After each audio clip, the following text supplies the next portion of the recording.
point. She might take it. Here we go.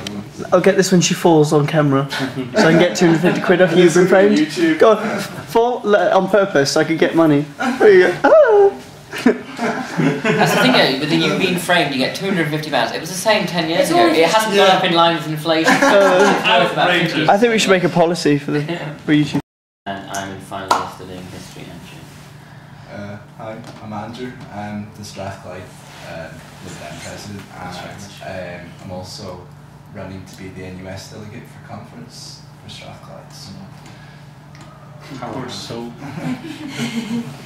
Got a couple. That it is like a general election that helps launch that sort of thing.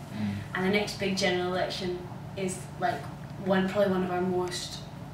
It should be one of the most exciting ones. Well, in our memories, because.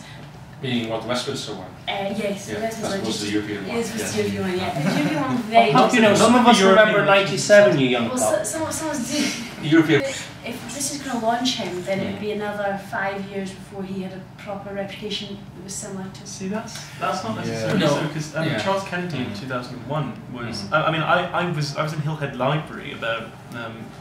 Because I'm a terribly sad person, I was in Hillhead Library and picked up a political book, and it was from about 2000, and it said about Charles Kennedy that he was an unproven, untested leader, and that it looked likely that the Lib Dems would lose seats at the next election, and we gained seats. And they said that about us now as well. Yeah, I'm old enough to think back on all of this.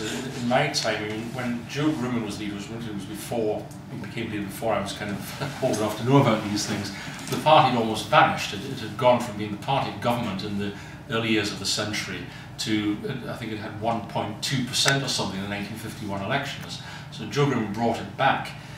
Jeremy Thorpe then was the next leader, and he had the problem of the dead dog and all of that, if you recall, and had to sort of resign as leader. David Seal took it over at a very low point after all this horrible publicity about Jeremy's personal issues and all of that, and had to build it back up again. Paddy, when he took over the new party, I think we're starting at -1 in the opinion poll or something. I mean, the party had vanished.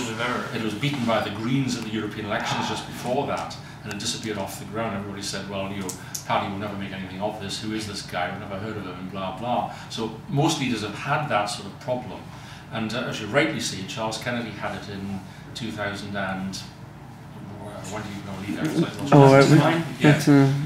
2001, and then to some extent it wasn't quite the same later on, and managed to overcome it. Now, he certainly was a television pundit and personality before that. He had an advantage in that kind of way, but we've always depended very substantially on the photogeneity and kind of attractiveness of and persuasion powers of our party leader on television during the election. And for the most part, that's usually managed to add 3, 4, 5 points onto our current opinion poll rankings during the course of the election. Now, whether that will happen this time, I think depends on both on Nick Clegg and the opportunities that the situation offers. But what are the opportunities? I mean, Labour is obviously in reasonable significantly meltdown. But are people really that enthused about the Tories? They've got a very steady lead in the polls. But, I mean, you may remember that David Cameron and George Osborne had a fortnight silence after the economic crisis broke, said nothing, did nothing, and even since then they've done nothing but negativity in terms of their attitude towards it. They do not have the answers to this. I don't think they're credible on the particular issue where we are, and I think a lot of that will have the opportunity to come through during a general election when we're talking not just about who's going to be the government, but what they're actually going to do.